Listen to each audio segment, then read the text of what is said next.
Bonjour à tous, bienvenue dans Fast Club. Bonjour Nicolas. Salut à tous, bonjour Stéphane. Nicolas Mélin, l'expert du Fast Club. Et aujourd'hui Nicolas, nous sommes au Salon de Genève où il y a une pluie de nouveautés. Non mais incroyable, il y a autant de lumière qu'il y a de nouveautés. Ça c'est incroyable. Surtout sur ce stand Audi qui est démentiel, plein de nouveautés. La nouvelle Audi A3, quasiment la star de ce stand.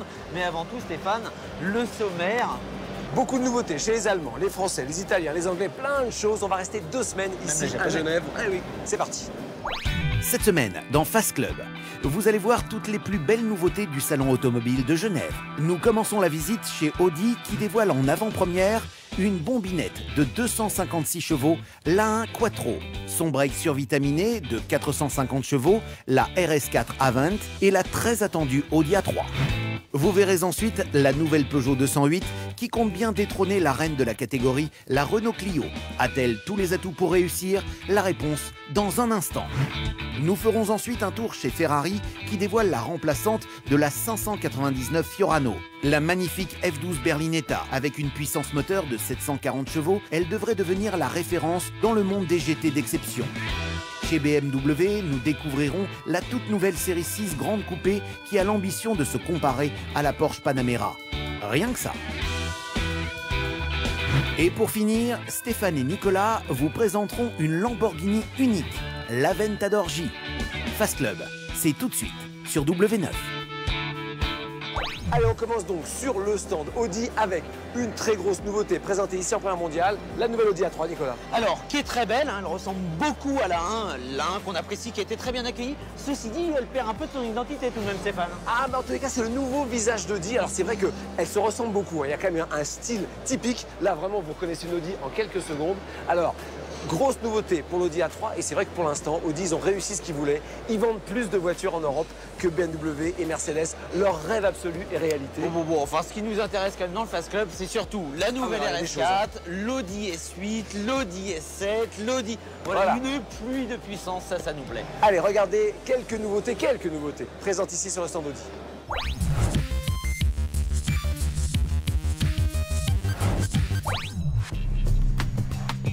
Après 9 ans de bons et loyaux services, l'Audi A3 tire sa révérence et laisse place à une A3. Comme on pouvait s'y attendre, cette 3e génération ne révolutionne pas le langage stylistique maison. Un style sobre et intemporel. La silhouette est exactement identique à l'actuelle et il faut s'attarder sur de subtils détails pour se persuader qu'elle est nouvelle. Capot nervuré, nouveaux optiques, anti-brouillard horizontaux et des feux arrière plus élégants, s'étirant jusqu'au haillon. Voilà pour la partie visible de l'iceberg. Sinon, l'A3 repose sur une plateforme 100% inédite. Elle aurait perdu 80 kg par rapport à son aîné. Un résultat qui n'a pas été obtenu en sacrifiant l'équipement. Au contraire, si votre budget vous le permet, l'A3 peut quasiment s'équiper comme la limousine A8 et fait le plein d'assistance à la conduite. Cette nouvelle mouture arrivera en concession dès la fin de l'été pour un tarif avoisinant les 25 000 € en entrée de gamme. Avec 185 chevaux sous le capot, l'Audi A1 1,4 litre TFSI faisait déjà partie du gratin des petites GTI. En attendant la version S1, Audi s'est autorisé une petite folie avec cette A1 Quattro. En 2 mots, une citadine culottée, 256 chevaux sur les 4 roues. 333 exemplaires dans le monde, dont 35 pour la France. Et ce qui fâche le plus, 51 190 €, soit 9 000 € de plus qu'une Audi S3 et seulement quelques centaines d'euros de moins qu'une Porsche Cayman. Une citadine au prix d'une Porsche, fallait oser.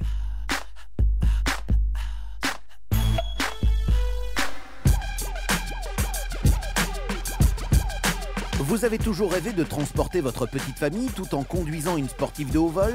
Un rêve qui peut devenir réalité avec ce break survitaminé. Oubliez la S4 et ses 333 petits chevaux. La RS4 Avant, 3e du nom, débarque, forte de 450 chevaux. Avec un 0 à 100 avalé en 4 secondes 7, ce break furieux se permet d'aller titiller la R8 V8. Avec un tarif avoisinant les 90 000 €, la Mercedes classe C63 AMG et ses 457 chevaux n'ont qu'à bien se tenir.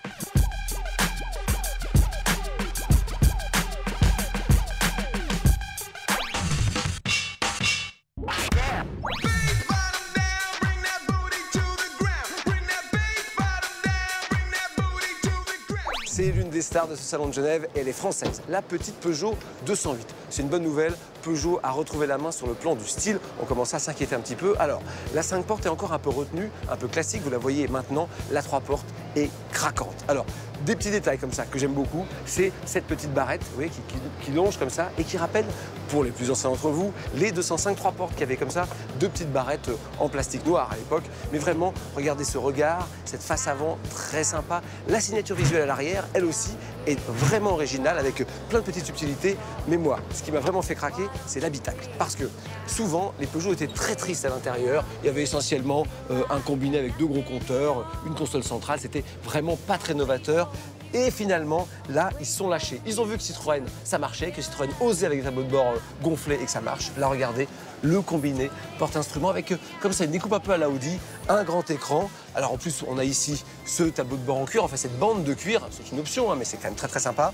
Alors on aime ou on n'aime pas les éléments comme ça en plastique chromé que vous voyez, mais dans l'ensemble, on a un côté très premium, alors qu'a priori la voiture va être très compétitive sur le plan du prix. On sera beaucoup moins cher qu'une Mini, hein, on sera vraiment dans la catégorie de la Clio, et on a quand même vraiment un feeling de petite voiture haut de gamme. Regardez cette voiture dans le détail.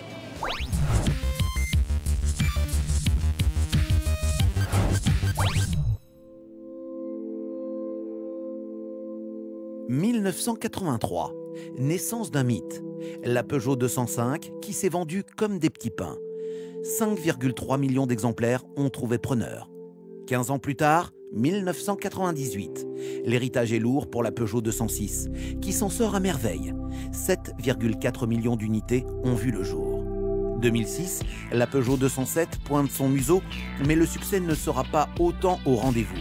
Seulement 2 250 000 modèles vendus. Elle reste derrière la Renault Clio, sa plus célèbre concurrente. 2012, la Peugeot 208 prend la relève de celles qui ont constitué le fonds de commerce de la firme socialienne. De la 205 à la 207, les citadines de la marque au Lion ont gagné en largeur, en longueur et surtout en embonpoint. Pour le coup, avec cette 208, Peugeot enclenche la marche arrière et ce n'est pas mal. Elle entame un régime draconien. La 208 est 7 cm plus courte, 1 cm plus basse et le plus important, 110 kg plus légère en moyenne. Sculptée, athlétique, épurée, sophistiquée, cette 208 est loin de laisser indifférent. Elle sera proposée en 4 niveaux de finition. L'entrée de gamme à 11 950 €, prénommée Access, suivie de la version active, puis la finition Allure et enfin le haut de gamme avec la finition féline à 21 550 €. Pour les moteurs, 3 diesels et 4 essences, dont les 2 inédits 3 cylindres, pour une conso à la baisse. Ce n'est pas tous les jours qu'un grand constructeur renouvelle son best-seller. Et cette toute nouvelle 208 est particulièrement attendue et surtout ô combien importante pour le constructeur français. Avec cette 208, Peugeot semble avoir tiré le bon numéro pour le millésime 2012.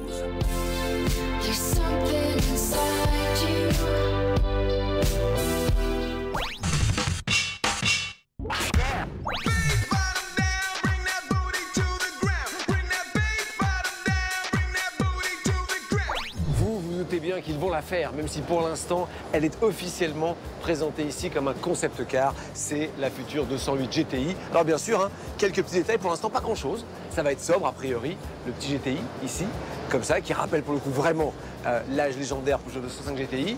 Un petit béquet comme ça de haillons arrière. On voit ici des sorties d'échappement un peu plus rock'n'roll, pas grand chose, des petits détails.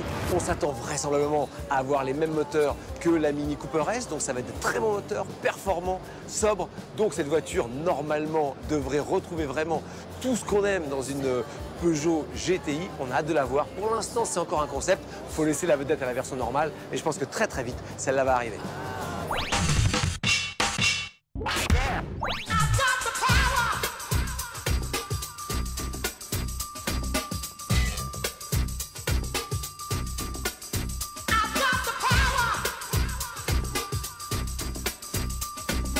Attention mesdames, messieurs, chef-d'œuvre, hein Nico? Ferrari F12, 740 chevaux. 740 chevaux. Mais où va-t-on, Stéphane? Voilà, c'est dingue. Alors il y a du monde, hein, je peux vous dire, tous les journalistes sont là, on se bat un peu pour avoir la voiture. 740 chevaux sur une voiture de route avec juste 2 roues motrices. Hein. Seules les roues arrière vont transmettre. Alors, 2-3 petites astuces extraordinaires sur le plan du style. Regardez par exemple cette prise d'air qui passe ici. Regardez, je passe ma main, hein. On peut toucher ici qui court le long des flancs. C'est absolument sublime. Tout est beau en fait cette voiture. Alors tout de suite, ce qui marque pour quelqu'un qui a l'habitude des V12 Berlinetta comme ça par rapport aux 580 Fiorano et Maranello les précédents, c'est que celle-ci est compacte. Oui. Enfin, alors c'est vrai que la FF, vous savez, c'est la version 4 motrices, une très grosse voiture. Et là, pour une grosse, bien sûr, berlinette à moteur V12 avant, on a affaire à une voiture raisonnablement compacte. Enfin, regardez le capot quand même, hein. C'est quand même impressionnant. Mais c'est vrai qu'elle est plus légère, plus compacte, archi plus performant qu'avant. Un véritable rêve. Ici, vraiment, elle a volé la vedette à toutes les autres voitures. C'est la star du salon. À mon avis, quand elle va être sur la route, ça va être diabolique. Regardez les images de la Ferrari F12.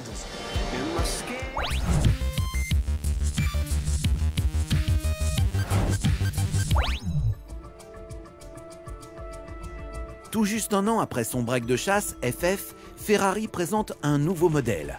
Et pas des moindres, la remplaçante de la 599 GTB Fiorano. J'ai nommé la F12 Berlinetta.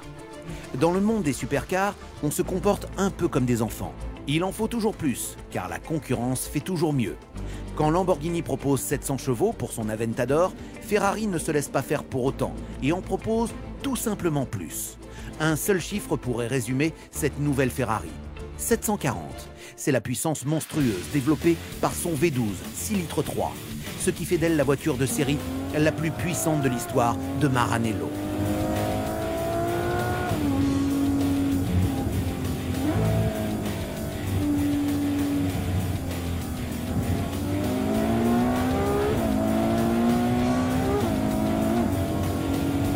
Contrairement à sa rivale de Sant'Agata, la F12 opte pour un style lisse, sans éléments ostentatoires. Pas d'aileron gigantesque sur la malle arrière, mais la nouvelle venue ne fait pas dans la discrétion tout de même. La face avant n'est pas sans rappeler ses petites sœurs, 458 Italia et FF. L'arrière, lui, fait preuve d'originalité avec un dessin en T, un effet créé par les nervures qui encerclent les feux, soulignant la malle et traversant le bouclier.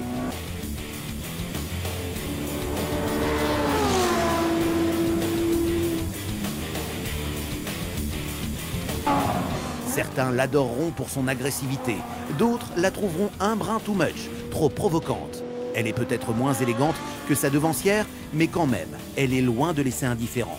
Surtout à l'annonce de ses performances stratosphériques. Tenez-vous bien, 0 à 100 km/h expédié en 3 secondes 1, encore plus fort, 0 à 200 en 8 secondes 5. Et la belle s'envole aisément à 340 km/h sur circuit, au point de pulvériser le temps autour de la piste privée de Fiorano.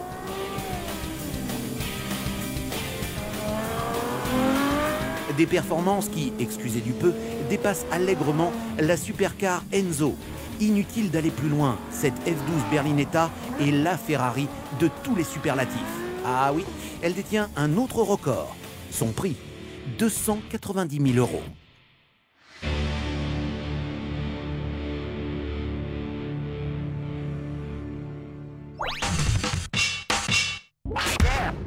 On ne pouvait pas résister à l'envie de vous la montrer dans une autre couleur. La voici en grise, un gris mat, un peu surprenant. Toi, t'es pas trop client, hein? Alors, en fait, ils se mettent à faire d'une nouvelle couleur. Oui, mat, effectivement. Non, je suis pas fan, surtout avec l'intérieur bleu, c'est pas terrible. Ce qui est incroyable, Stéphane, c'est de voir que Ferrari, à chaque fois qu'ils sortent un nouveau modèle, ils mettent la barre tellement haute, ils surprennent tout le monde, même les clients.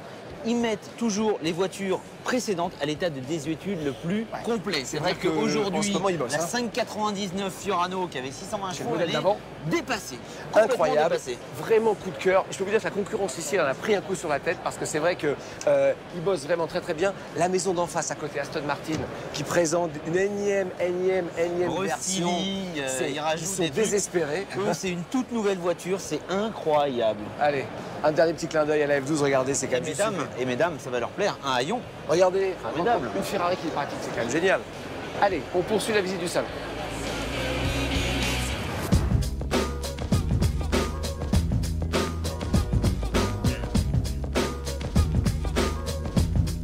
Il y a plus de 20 ans, Honda avait osé défier Ferrari avec la NSX. Et ils avaient fait une voiture pas mal du tout, hein. Plus performante, plus efficace qu'une Ferrari. Mais à l'arrivée, la clientèle n'avait pas tellement suivi. Alors Honda avait abandonné toute idée de poursuivre ce défi complètement fou. Et là, ça revient. Regardez, la nouvelle NSX. Pour l'instant, c'est un concept car, mais on sait qu'ils vont la faire. 4 motrices fabriquées aux États-Unis, beaucoup de sophistication technologique. Et l'objectif, bien sûr, aller à nouveau embêter les meilleurs. Alors, il y a 20 ans, ça avait presque réussi. L'objectif, bien bien sûr, cette fois-ci, c'est que ça marche.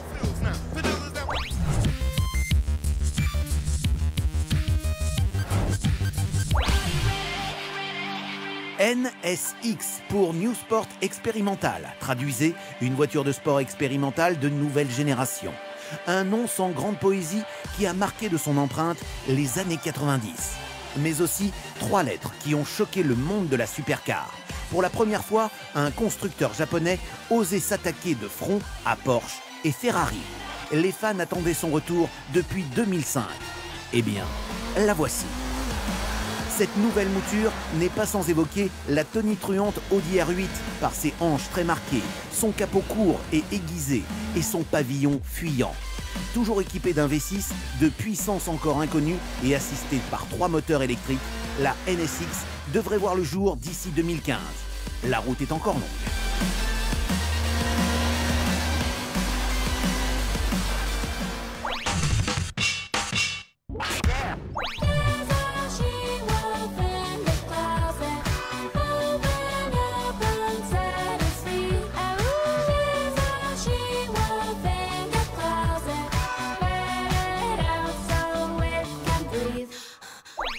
Beaucoup de nouveautés sur le stand BMW et nous tout de suite on a accroché sur celle-là. BMW Série 6 Grande Coupée. Donc finalement, BMW est là pour aller chasser sur les terres de Mercedes pour la CLS et Audi pour son Audi A7. Et pourtant, ils affirment qu'ils veulent faire beaucoup plus haut. Ils veulent pas regarder du côté d'Audi, pas du côté de Mercedes, mais du côté de Porsche. Porsche Panamera, donc qui sont très ambitieux ici chez BMW. Alors c'est drôle parce qu'ici on voit sur ce salon tous les constructeurs mettre des nouvelles peintures. Hein. Voilà, c'est la mode, n'est pas passé de mode. Voilà, exactement. Le mat n'est pas passé de mode. Regardez ce marron mat assez sympa. Alors, ça devient même de série. Hein. C'est un coupé série 6, mais coupé 4 portes.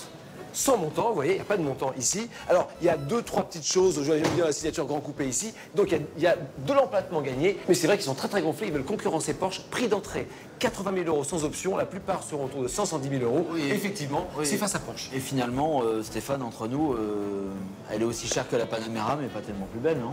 Alors, moi, je la trouve quand même plus jolie que la Panamera. La Panamera est un peu disgracieuse. La Panamera est un peu épaisse. Là, c'est quand même très chic. Alors, vous allez voir l'intérieur. Là aussi, c'est très chic.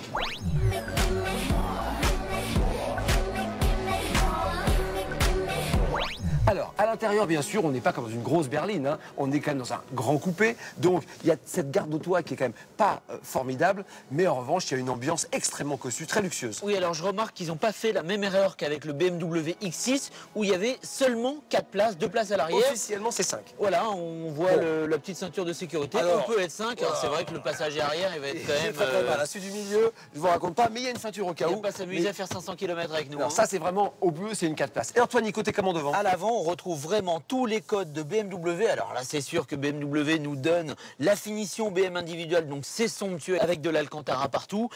Maintenant, on va aller voir ce que peuvent donner la finition normale de base pour aller concurrencer vraiment la Porsche Panamera. Voilà, il y a du bois blanc, j'avais jamais vu ça, un bois blanc. C'est très beau, hein. Ça marche très Faut bien. aimer, mais c'est très beau. C'est un peu spécial. Alors bien sûr, vous n'êtes pas obligé d'aimer ce côté chocolat vanille comme ça à l'intérieur, mais encore une fois, ça c'est du sur-mesure. Encore une fois, c'est très cossu. Je trouve ça quand même très gonflé qu'ils aillent chasser Porsche et non pas leurs rivaux historiques que sont Mercedes et Audi. Regardez maintenant des images de la BMW série 6 Grand Coupé et également du vrai coupé, hein, la 6 normale, qui est cette fois-ci disponible en version M avec un V8 biturbo. Regardez.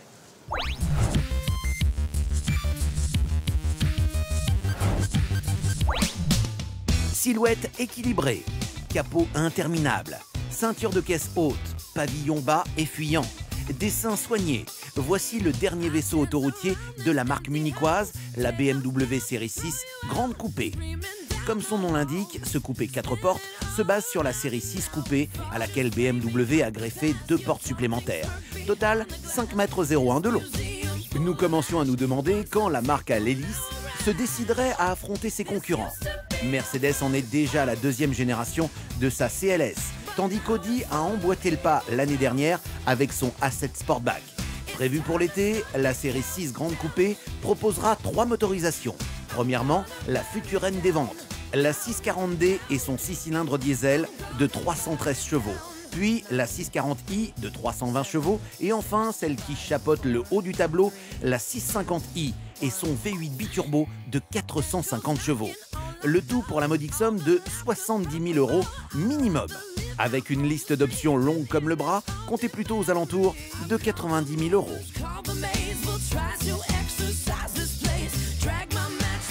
Après le luxe du grand coupé, place au sport avec la M6. Esthétiquement, elle se démarque des 640 et 650i grâce à ses boucliers M plus musclés, ses jupes et ses ouïes latérales, ainsi que ses jantes M. Elle assume sa sportivité et devient plus agressive, plus exclusive, mais conserve l'élégance de ses sœurs, nettement plus sages. Mais avec son V8 4 litres 4 biturbo, cette nouvelle M6 est loin d'être sage. Tout comme la berline M5, elle développe 560 chevaux sur les seules roues arrière. De quoi réaliser l'exercice du 0 à 100 en 4 secondes 2. Un coupé ultra sportif, mais ultra exclusif. Comptez au bas mot 115 000 €.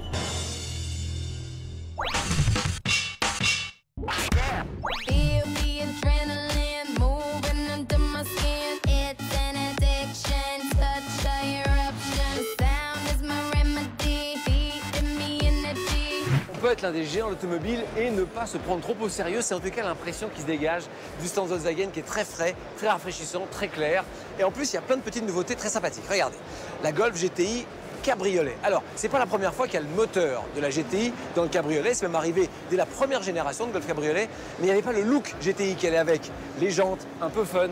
Et puis bien sûr, l'intérieur en tissu écossais qui est vraiment la signature des premières Golf GTI, les surpercus rouges, etc. Bref, on a vraiment le look de la GTI et presque les performances, même si bien sûr en cabriolet, il y a toujours un petit peu moins de performance. Il y a le poids de la toile, la rigidification, etc. Il y a aussi une grande nouveauté chez Volkswagen, c'est la Up en 5 portes. Alors, vous savez, la Up, c'est la toute petite Volkswagen. Alors forcément, lorsqu'on met 2 portes à l'arrière, regardez, il y a un inconvénient, mais ça, toutes les voitures de la catégorie long, c'est que les vitres arrière sont à compas, il n'y a pas la place pour faire tout un système de mécanismes pour descendre la vitre. Forcément, c'est toujours quelque chose à intégrer parce que c'est toujours la contrainte de ces voitures. En revanche, ce qui a été préparé ici à Genève est très drôle. Vous voyez, il y en a 3. La Winter Up, la Swiss Up, parce qu'on est à Genève, ici, en rouge et blanc, et puis la X Up. Alors regardez un petit clip de ces Up 5 portes très très marrantes. Malheureusement, elles ne seront pas commercialisées comme ça. Mais regardez, c'est très sympa.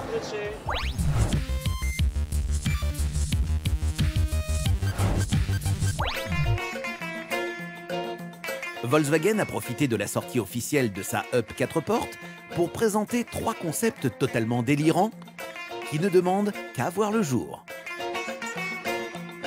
La X-Up préfigure une citadine aventurière, 4 roues motrices, tout comme la Winter Up qui, elle, fait l'apologie des sports d'hiver. La Swiss Up, elle, se part des couleurs du pays organisateur. Volkswagen prouve que cette petite citadine ne se prend pas du tout au sérieux et se destine à d'autres terrains de jeu que la ville.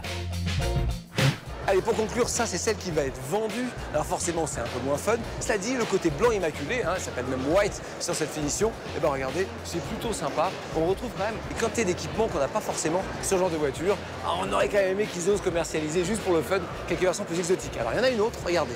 On va se tourner juste pour la fin. Venez voir. Regardez. En plus, il y a la demoiselle qui va avec. Regardez. Bonjour. Elle est jolie, votre voiture. Ok, elle ne parle pas français. Regardez. Alors là, bien sûr, on est complètement dans le délire. On est chez Ital Design, qui est Giugiaro, celui qui a dessiné la première Golf. Donc, honneur au maître. Et alors là, moi, j'adore le principe voiture de plage avec, regardez, un petit peu d'accastillage façon bateau, avec quantité de petits clins d'œil comme ça. Il y a même un compas pour faire se diriger. Bon, là, on a le concept car pur, c'est pour faire parler. Mais avouez que c'est quand même génial.